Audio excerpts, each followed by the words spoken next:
지금부터는 방청객들과 함께 스님께 여쭤보는 시간을 갖도록 하겠습니다. 사연을 많이 보내주셨는데요. 이 자리에서 오지 못하신 분도 계시기 때문에 다른 분들이 대신 이제 사연을 스님께 여쭤보기도 하겠습니다. 네, 일단 먼저 오신 분부터 한번 들어보도록 하겠습니다. 저는 38살이고요. 직장인입니다. 네, 제 요즘 고민은 사는 게 재미가 없어요. 네, 술 먹고 이렇게 사람들하고 어울려 노는 거 좋아했었는데 그마저도 이제 재미가 없어져가지고 술도 끊어버렸어요. 문제는 이제 10년 넘게 하고 있는 일도 재미가 없어진 거예요. 그래서 사실은 되게 좋아하는 일이고 재밌고 그래서 되게 열심히 했던 일인데 그냥 회사만 다니고 있는 거예요. 이제 어쨌든 재미없다고 일을 그만둘 수는 없어서 그냥 회사 왔다 갔다 하는데 제 속에 어떤 생기가 사라진 느낌이 들어요. 그래서 그걸 어떻게 회복할 수 있을까? 그러니까 세상과 사람과 일에 대해서 어떻게 건강한 호기심을 회복할 수 있을까? 큰 문제는 아닌 것 같아요.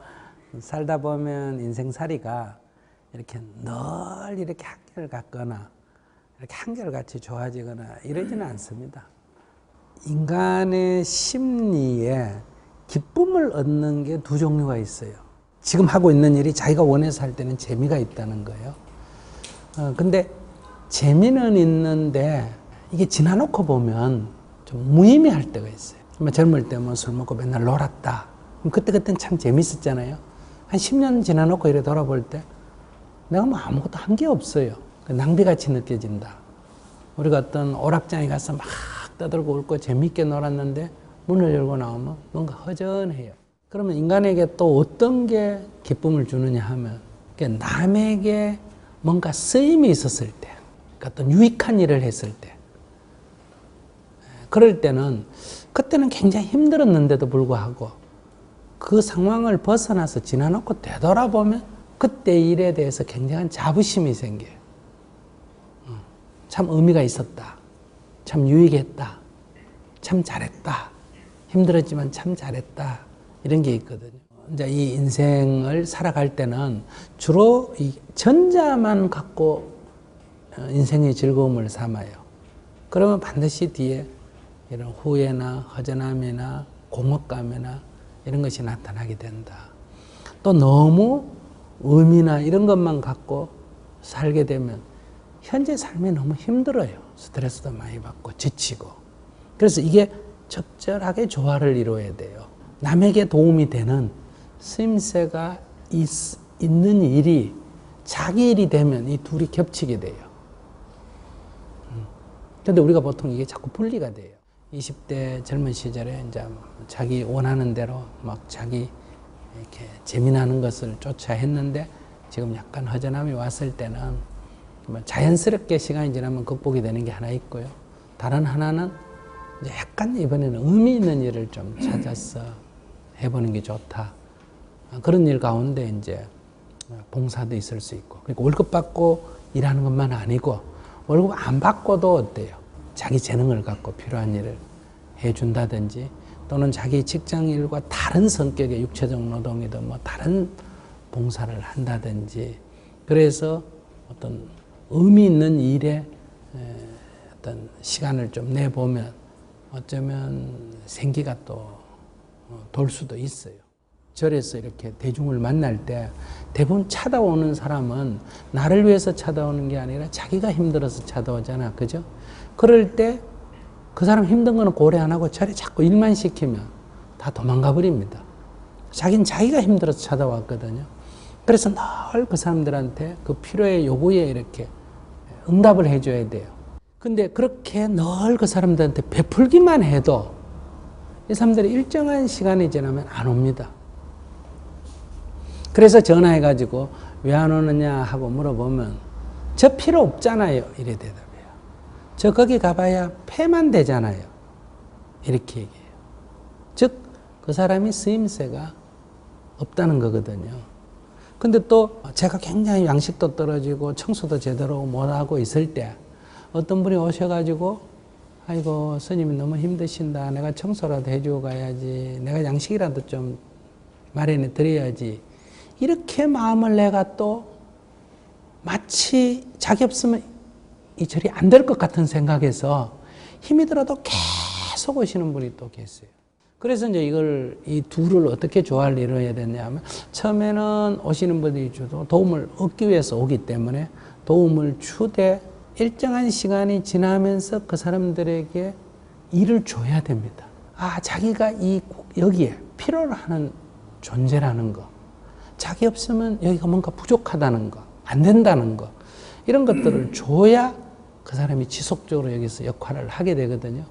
전자는 도움을 요청하는 사람이 도움을 주는 거고, 후자는 그 사람에게 일거리를 주면서 그 사람이 이 단체의 주인이 되도록 하는 거예요. 그래야 그건 오래 지속적으로 있게 되거든요. 우리 마음에는 그 두 가지 성질이 있다. 하나는 자기가 원해서 할 때 얻는 기쁨, 그리고 하나는 남에게 도움이 됐을 때 일어나는 자신에 대한 일종의 존재감이라 그럴까? 그러니까 이런 것이 시간이 지나놓고 보면 보람으로 남게 된다. 그래서 우리가 인생을 지금도 좋으려면 지금 기뻐야 되겠지만 나중도 좋으려면 항상 세상에 쓰임새 있는 일을 해야 돼요. 그래서 대부분 세상 사람들이 자기 살기 급급해서 살지 않습니까? 그래서 나이가 들수록 삶의 의미를 자꾸 상실하게 돼요. 사는 결과를 보니까 내가 뭐 했나 싶고, 그래서 사회적인 어떤 필요성에 동참하는 게 그 사람에게도 굉장히 좋은 거예요. 약간 자기 자긍심을 가질 수 있는 일들을 좀 해보면 어떻겠나 싶네요. 여기 오시면 일은 무궁무진하기 때문에 얼마든지 드릴 테니까, 그래도 젊을 때 술도 먹고 즐길 만큼 즐겼으니까 이제 그렇게 한평생 살면 갈수록 더 그 삶에 대한 허전함을 자꾸 가져오거든요. 이제 이렇게 좀 전환하는 게 좋아요.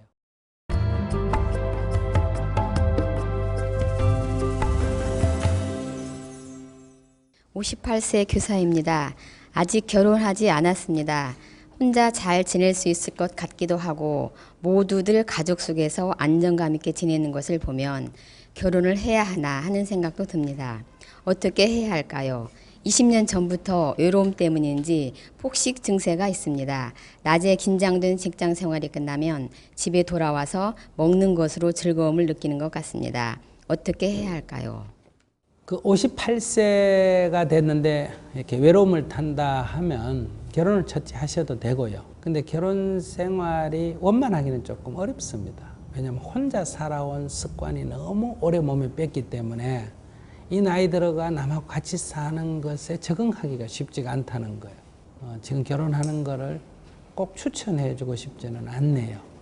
그러나 지금 결혼해도 괜찮다. 하고 싶으면 그냥 하면 된다. 왜 스님이 결혼을 그렇게 가볍게 얘기하나 하는데, 이 40세 이하에서 결혼을 하면 자녀가 생기기 때문에 자녀를 낳게 되면 20년을 책임을 져야 돼요. 지금 이제 58세니까 아기 낳을 일은 없지 않습니까? 그죠? 그러니까 가볍게 결혼을 미련이 있으면 해보고 아니면 서로 헤어져도 괜찮기 때문에 그런 미련을 좀 떨치는 거는 뭐 수행을 통해서 극복하는 방법도 있지만은 또 제일 좋은 방법은 해보고 미련을 떨치는 게 좋은 방법이에요. 외로움이라는 것이 꼭 결혼을 해야 해결되는 건 아니에요. 약간의 공동체 생활이 굉장히 중요하다는 거예요.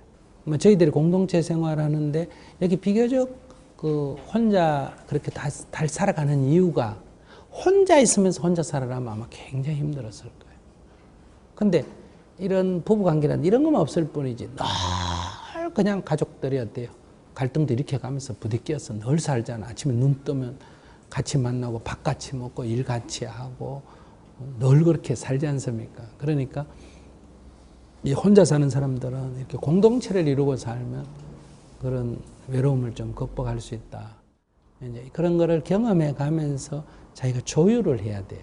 딱 이게 옳다 저게 옳다 인생은 없습니다.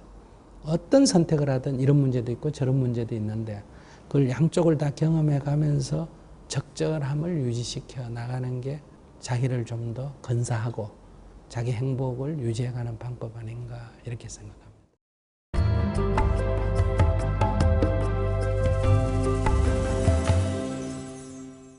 저는 이제 45살이고요. 지금 평범한 이제 대기업 다니고 있는데 회사를 다닌 지도 이제 거의 한 20년이 돼 가는 것 같습니다. 애들도 셋이기 때문에 애새 키우는 게 이렇게 힘든 줄은 몰랐는데 정말로 궁금하고 고민되는 건 미래에 대한 불확실성이거든요. 저는 제 사업을 좀 하고 싶은데 와이프는 반대가 너무 심해가지고 망한다 하면 그러면 어떤 걸 해야 될까? 제가 뭐 50 중반 60 넘어서까지 회사 생활 할 수는 없잖아요. 그때 되면은 애가 이제 대학 이제 들어갈 텐데 대기업에서 그때까지 이제 안정적인 직장 생활을 하려면 사실 임원이 돼야 되거든요. 근데 임원 되기가 사실은 하늘의 별 따기거든요. 그 50대를 진짜 어떻게 그 준비를 해야 될지 좀 막막한 부분이 있거든요. 저한테 좀 코멘트 하실 부분이 있으면 좀 해주셨으면. 그러면 막내가 몇 살이에요? 막내가 아들인데 지금 7살입니다. 어쨌든 막내를 기준으로 해서 10년이 지나면 17살 되지 않습니까? 그죠? 그러면 20살 될 때까지 3년 남았잖아요. 그죠? 그러면 퇴직금 받아가 3년은 살 수 있어요. 예를 들어서 최악의 경우를 대비할 때 지금 직장을 그만두고 밖에 나와서 어떤 일을 한다는 거는 아주 확실할 때 지금 아이들이 지금 초등학교, 중학교 다니는데 지금 그만둔다 할 때는 그 부인으로서는 굉장히 불확실한 거예요. 그럼 이 애기 엄마가 굉장히 이렇게 심리적 불안이 일어나면 아이들 성장에도 굉장히 불안전해진다는 거예요. 그러니까 제 같으면 그렇게 자녀가 셋이 있고 부인이 있고 이럴 때는 직장을 회사가 다니라 할 때까지 다니고 나가라고 할 때 새로운 직장을 구하든지 또는 새로운 사업을 오히려 시작해 보는 게 좋지 않느냐. 그럴 때 지금부터 10년 후를 생각해서 자기가 어떤 일을 할 수 있는지 이렇게 걱정하는 게 아니라 거기에 가서 봉사를 해보는 거예요. 앞으로 가서 할 일이 환경운동이다 하면 환경단체에 가입을 해가 조금씩 다녀본다든지 하나의 재미로 이렇게 다니면서 거기에 대한 배움, 그게 배우는 기간이거든요. 그런 배움이 있어야 자기가 나왔을 때 그 옮겨가기가 굉장히 쉽다는 거예요. 10년간은 편안하게 보장되어 있는 걸 두고 이렇게 하나씩 준비를 해 나가면 자기가 이제 뭘 하고 싶어 하는지 하려고 하는지 모르지만은 예를 든다 뭐든지 그것이 무엇이든 그렇게 해서 준비를 천천히 해 나가면 저는 크게 불안해할 필요는 없지 않느냐. 최악의 경우에 우리가 자식이 20살 때까지는 즉 고등학교 졸업할 때까지는 부모가 어쨌든 책임을 져야 되고 대학을 꼭 부모가 다 시켜줘야 된다. 그런 의무는 질 필요가 없어요. 그건 형편이 되면 시켜주고 형편이 안 되면 안 해도 아무 문제가 안 되기 때문에 지금 안 져도 될 짐을 짊어지고 혼자서 인생을 불안초조하게 살 필요는 하등 없다. 좀 편안하게 저는 삶을 임해도 되지 않겠냐. 주어진 조건을 객관적으로 봤을 때. 그 정도 한 20, 30년 회사 다닌 노하우가 있으면 조그만한 일, 큰 것 말고 조그만한 일 뭘 해도 20대 아이들도 다 하는데 그런 경험과 인맥이 있으면 자기가 작은 일은 얼마든지 사실은 할 수가 있어요. 그걸 어느 날 뻔때 있게 뭘 하려면 망합니다. 퇴직금 다 망하는데 그러니까 그건 놔놓고 킵해놓고 몸으로 떼어가지고 작은 일을 해야 되거든요. 이제 자기가 가진 재능이 가장 원수가 때 쓰일 때가 40대, 50대 아니겠어요? 그죠? 그럴 때 오히려 이렇게 벌써 기가 꺾이면 안 되죠. 그 10년 후에 퇴직할 걸 벌써 걱정하면. 제가 애가 많아서 그런 것 같습니다. 애기 셋이 많지 않습니다. 애기 셋인데 밥만 먹이면 되는데 뭘 그렇게 걱정해요? 그걸 다 남하듯이 하려고 하고 그렇게 하지 말고 자기가 자기를 잘 관찰해 보세요. 심리적으로 힘든 건지 정말 힘든 건지 자꾸 자기를 힘든다 하면 더 가라앉아요. 애들 초등학생 불러가 물어봐요. 다 힘든다 그러지. 중학생, 중고등학생 물어봐요. 다 힘든다고. 제 대학생 큰애가 중1인데요. 네? 좀 재미도 없고 학교 다니는 게. 그래서 아빠 도저히 이게 앞으로 살아야 되는지 막 심각하게 저한테 얘기를 하는데 아빠도 고민이라고도 얘기를 했는데 결론이 안 났습니다. 결국. 인생을 행복하게 사는 비결은 10대는 10대에 충실할 때 20대는 20대에 충실할 때, 즉 10대에 충실한다는 건 뭐냐면 우리가 살아보면 뭐 공부하고 싶고 뭘 하고 싶어도 마음껏 할 수 없잖아요. 늘 딴 일을 해야 되면서 틈틈이 해야 되니까. 근데 10대는 건 밥만 먹고 뭐만 해도 된다. 공부만 해도 되고 그걸 갖고 도로 칭찬해 주잖아요. 그런 인생이 두 번 안 온다는 거예요. 근데 우리는 그때는 그걸 또 힘들어하고. 여론조사했을 때 몇 살로 돌아가고 싶냐 했을 때 1번이 50대였습니다. 뭐 10살도 돌아가고 싶다, 20살로 돌아가고 싶다가 아니라 50대였거든요. 그러니까 자기는 지금 황금기가 자기한테 지금 도래하고 있는데 지금 그렇게 근심 걱정으로 보내면 안 된다. 조금 더 가볍게 한번 임해보세요. 좀 행복은 하고 싶은데 그게 좋은 일만 계속 생기는 건 아니지 않습니까? 그 판단을 그때그때 좀 어떻게 그 스님은 하시는지 기준이라는 게 있습니까? 좋은 일, 나쁜 일 나누지 말고 인생에서는 이런 일, 저런 일이 일어나는 거예요. 그러니까 이런 일이 지금은 나쁜 것 같고 저런 일이 지금은 좋은 것 같은데 지나놓고 보면 그 나쁜 일 같은 게 오히려 더 나한테 더 이득이 되는 경우 있고 좋은 일 같은 게 더 손해가 나는 경우도 있다는 거죠. 그래서 자기의 지나온 삶을 하나하나 이렇게 살펴보면서 아, 이건 지금 나쁜 것 같지만 이건 꼭 나쁘다고 볼 수 없을 거야. 이건 꼭 좋은 일 같지만 꼭 좋다고 볼 수 없을 거야. 이걸 이제 자기가 알아가면 이게 감정 기복이 좀 덜해지죠. 나이가 들면 온숙해진다 그러잖아요. 젊을 때는 막 그게 전부인 줄 알고 막 울고불고 난리를 피웠는데 지나놓고 보면 막 그것도 참 좋은 인생이거든요. 그래서 제가 가만히 보면 고문도 당해보고 감옥도 가서 몇 달 살아보고 했는데 그만한 기간을 고문을 당한 게 어때요?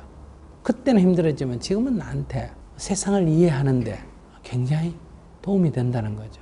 지금 내가 교도소에 가서 법문을 해도 들어가기 전에 내가 법문다를 했을 때하고 들어간 뒤에 와서 법문할 때는 이 대중을 대하는 태도가 달라요. 들어가기 전에는 내가 얘기를 한다면 당신들만 나쁜 짓을 했지만은 그러나 지금이라도 반성하면 좋은 사람이 될 수 있다. 예를 들면 기본 논조가 그렇게 깔리는 거예요. 아무리 이해한다고 해도.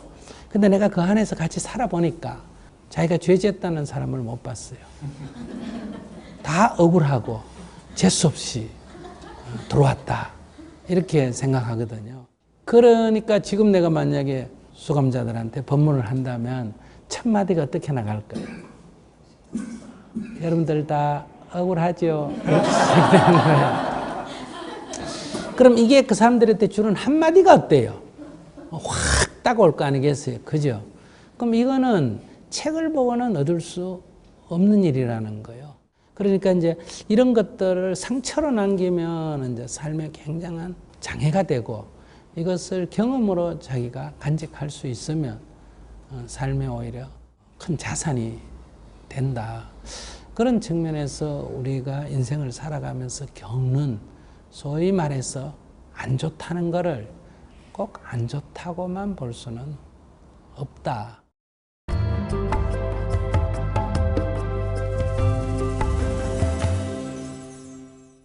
제가 결혼 생활을 한 2년 정도 하고 이제 지금 이혼 소송을 하고 있는 중입니다. 1년 정도 된 것 같고요. 궁금한 거는 방금 이제 스님이 말씀하신 것처럼 어떤 일이든지 그거를 상처로 생각하지 않고 그거에 대해서 경험으로 받아들이고 이제 다른 상황에서 더 나아가서 좀 풍요롭게 이제 하려고 그 과거의 일들을 이렇게 쭉 생각을 해보는데요. 특히 이제 그 남녀 관계나 이제 저는 결혼을 이제 하고 이혼하는 단계이기 때문에 그런 단계에서 가장 욕심이 많고 덕보려고 하는 마음을 없애야 된다라는 얘기를 많이 하시는데 사실 그 부분은 처음 들을 때는 아 그렇구나 그랬는데 사실 계속 생각해보면 해볼수록 내가 그렇게 덕보려고 한 것 같지는 않는데 그리고 덕보려고 하는 마음이라는 것이 사실은 좀 구체화되지 않은 것 같거든요. 사실은 어떤 사람이 나보다 좋은 것이 있거나 더 그런 것에 더 끌리게 되는 거 아닙니까? 근데 그게 이제 제가 뭐 수행이나 스님이 말씀하신 그런 게 부족한 건지 아니면 제 중심으로 놓지 않고 다른 사람에 자꾸 포커스를 맞추는 건지 사실 좀 해소가 안 돼서 여기까지 오게 됐습니다. 우리가 어떤 사람 보고 고집이 세다 이런 말을 할 때 본인은 고집이 센 줄 몰라요. 그러니까 나에 대한 평가가 내가 생각을 했을 때의 내 평가하고 다른 사람한테 비친 거하고는 다르다는 거예요. 그럼 어느 게 더 객관적이냐 하는 거는 어느 쪽이라고 말할 수는 없지만은 그래도 비교적 상대편에게 비친 게 조금 확률적으로 더 객관 현실에 더 맞다 이렇게 볼 수가 있습니다. 내가 덕 보려고 하는 것을 무조건 버리라가 아니라 덕 보려고 할 때 내가 약간 덕 보려고 하고 있다. 내가 고집을 하고 있을 때 내가 약간 고집하는 게 있다. 내가 고집을 하면 저 사람 좀 답답해할 거다 하는 걸 내가 알고 있어야 된다는 거예요. 그랬을 때 상대가 당신 이기적이다 할 때 수용을 하게 된다는 거예요. 그래, 내가 좀 이기적이다. 당신 고집이 세다 하면 그래, 당신 말대로 내가 고집이 좀 세다. 이렇게 수용을 하게 되면 소통이 된다는 거예요. 그렇기 때문에 내가 이기적인 것을 동의해 줘야 된다는 거예요. 제가 가만히 생각해도 그래요. 내가 누구한테 전화 걸 때는 다 내 요구 때문에 전화를 하지 어떻게 지냈냐, 뭐 내가 뭘 할 수 있겠냐 이렇게 물어보고 전화를 먼저 하는 경우는 거의 없잖아요. 내 요구가 없으면 뭐 형제도 친한 친구도 전화할 일이 별로 없다고 해요. 꼭 무슨 일이 있을 때 전화를 하게 된다는 거예요. 그런데 또 그러면 이걸 인정을 한다면 상대가 나한테 전화할 때도 어때요? 전화하거나 보자 그럴 때도 뭔가 부탁이 있어서 전화를 하는 것을 당연히 받아들여야 되는데 우리는 어떻게 받아들여요? 저 자신 꼭 지 필요할 때만 전화를 한다. 꼭 자기 필요할 때만 연락을 한다. 그래서 이게 갈등이 생겨난다. 그래서 내가 이기적이라는 것을 수용함으로 해서 상대가 이기적인 것을 비난하지 않게 된다는 거예요. 그 사람도 자기 필요에 의해서 전화를 했고 그러면 내가 전화를 했을 때 상대가 도울 수 있는 것을 도와주면 어때요? 좋지 않습니까? 고맙게 느끼잖아요. 그것처럼 그들이 요구하는 것을 내가 도와줄 수 있으면 어때요? 도와주면 그들 또한 고맙게 여기기 때문에 우리가 그렇게 전화를 올 때 굉장히 귀찮은 거, 도움을 요청할 때 귀찮은 건 사실이지만은 그건 또 다른 측면에서 볼 때는 내가 그 사람보다 역량이 더 크거나 유리한 고지에 있다는 걸 말하는 거 아니겠어요? 그건 사실 나한테 좋은 거예요. 그래서 꼭 내가 헌신적이라야 사람과 소통이 되는 게 아니라 내가 이기적일 때 이기적이라는 것만 알아도 소통이 된다는 거거든요. 그런 면에서 내가 볼 때는 부인이 문제인 것 같고 이기적이고 고집이 센 것 같지만 그 사람 또한 나한테 그렇게 느낀다. 이제 이런 데서 우리가 적어도 뭐예요? 같이 살든 안 살든 그거는 결정을 마음대로 하지만은 미워할 이유는 없다는 거예요. 같이 살아도 미워하면 안 되고 헤어져도 미워하게 되면 지난 3년 살은 게 어때요? 내 인생의 낭비가 되거든요. 그래서 이제 고맙다고 참회절을 해야 되는 거예요. 그래도 당신 나하고 3년 살아줘서 참 고맙다. 그런데 내가 당신을 참 충분히 이해 못했어. 당신 참 나하고 사는데 얼마나 힘들었니? 미안하다. 지금이라도 자기 삶이 35살이면 아직 절반도 못 살았지 않습니까? 그죠? 새로운 삶을 자꾸 과거에 연연하지 말고 과거는 참회와 감사 기도로 털어버리고 다시 새로운 삶을 좀 희망을 가지고 이렇게 준비해 갔으면 좋겠다 싶네요.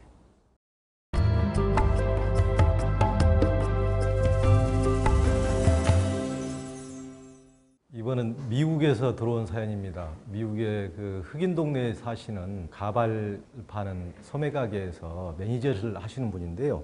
주요 고객은 흑인 여성들인데 처음에는 언어가 이해되지 않아 어려웠습니다. 시간이 지나면서는 그들과 문화 차이로 사소한 시비에 화를 잘 내고 얼굴을 붉힙니다. 귀가해서 혼자 평온한 시간에 반성해보면 소중한 고객에게 너무 사납게 말했던 것과 빨리 물건을 팔고 보내야겠다는 조급한 성격에 후회가 됩니다. 어렸을 때는 나이가 들면 여유 있고 너그러지겠구나 생각했지만 실제로 나이가 들수록 어려지고 조바심이 어쩔 줄 몰라 하는 제 자신이 부끄럽습니다. 좀 더 품위 있게 상대를 대하고 너그러운 성격이 될 수 있도록 스님의 고견을 부탁드립니다. 뭐 특별한 어떤 비책이 있는 것은 아니고요. 결국은 내가 먹고 사는 게 그 흑인 여성 때문에 먹고 산다는 것을 정확하게 인지하는 게 필요하다. 내가 먹고 살 수 있는 터전, 고객, 이거를 내가 귀찮아하거나 미워한다 그러면 결국은 과보는 어떠냐 하면 사업이 망하는 쪽으로 가죠. 자기 삶의 토대가 붕괴된다는 거죠. 제가 신발 가게 하시는 분한테 얘기 들어보면 백인 동네에서 하게 되면 신발을 한 5, 6번 신어본다는 거예요. 하나 팔려면 시간도 굉장히 많이 걸리고 까다롭다는 거예요. 또 들고 갔다가 바꾸러 오고. 근데 이 흑인 손님은 어떠냐 하면 와서 그냥 푹 신고 그냥 돈 주고 가버린다는 거예요. 근데 이제 들어와서 한 3명, 4명이 우 들어와서 이렇게 신발 하는 척 하다가 하나씩 훔쳐가 도망가는 일이 생긴다는. 그러니까 그것 때문에 막 화가 나가지고 미워하게 되는데, 근데 그럼 왜 흑인 동네를 못 떠나느냐? 장사가 백인 동네 가면 안 되기 때문에 그렇거든요. 그랬을 때 그 한두 개의 신발을 잃어버리는 거는 어떻게 계산해야 되냐면 손실로 아예 그거는 정기적으로 한 달에 몇 컬레를 잃어버리는 건 아예 그 사업에서 계산을 해야 되거든요. 그러니까 그거 타고 백인 동네에서 버는 거 타고 계산해보고 이게 나오면 여기서 사업을 해야 되기 때문에 그걸 최대한도로 막지만은 그 자체는 사업의 리스크로 처음부터 감안을 해야 되는데, 근데 우리는 그런 생각을 안 하기 때문에 자기 고객을 미워하고 그러면서도 거기 떠나지 못하고, 그러니까 이제 스트레스를 받게 되는 거 아니겠어요. 그분들이야말로 나를 먹고 살게 해주는 은인이다. 이거를 자각하면 무슨 특별한 수행을 안 해도 저절로 이렇게 친절해지고 너그러워질 수밖에 없다는 거죠. 외국까지 가서 멀리 이렇게 생활하시는데 그렇게 늘 스트레스를 받고 미국 좋다고 미국 와가 흑인 동네에 가서 장사하면서 흑인 욕하고 그렇게 살면 자기 삶의 긍정성이 없어져요. 늘 여기 살면서 언제 여기 떠날까를 생각해야 되고, 그렇기 때문에 이렇게 기도하시면 그들이 오히려 고마워지고 정겨워지고, 그래서 자기가 지금 사는 것에 대한 정신적인 만족을 갖게 된다. 그렇게 기도를 해봤으면 좋겠네요. 보통 나이 들어가면은 좀 너그러워지고 남에 대한 배려도 좀 이제 많아질 걸로 생각을 하는데, 자기는 더 나이가 들어가면서 더 반대로 가는 것 같아서 조바심이 나고 더 화가 많이 나고 그래서 너무 힘들다. 이제 이 나이하고는 관계가 없는 문제라서 제가 얘기를 하는 거예요. 나이 든다고 너그러워진다, 그런 건 없습니다. 그건 이제 잘못된 생각이에요. 왜 나이 들어지면 너그럽다 하는 거는, 옛날에 우리가 농경사회에서 젊을 때는 뭔가 좀 악착같이 하려고 하는 게 있고, 나이가 들면 어때요? 그러면 자식한테 물려주고 조금 한가해지니까 나이가 들면 사람이 너그러워지는데, 지금은 이 50, 60대도 악착같이 이래서 벌어야 먹고 사는 이런 이민생활의 각박함 속에서는 나이하고는 너그러운 거하고는 아무 관계가 없다. 그들이 나를 있게 해주는 거라는 거를 가슴에서 받아들이게 되면 저절로 너그러워지고, 그게 안 되면 나이하고 관계없이 더 이렇게 각박해질 수밖에 없는 거다. 그래서 제가 나이에 대해서는 얘기를 안 한 거예요.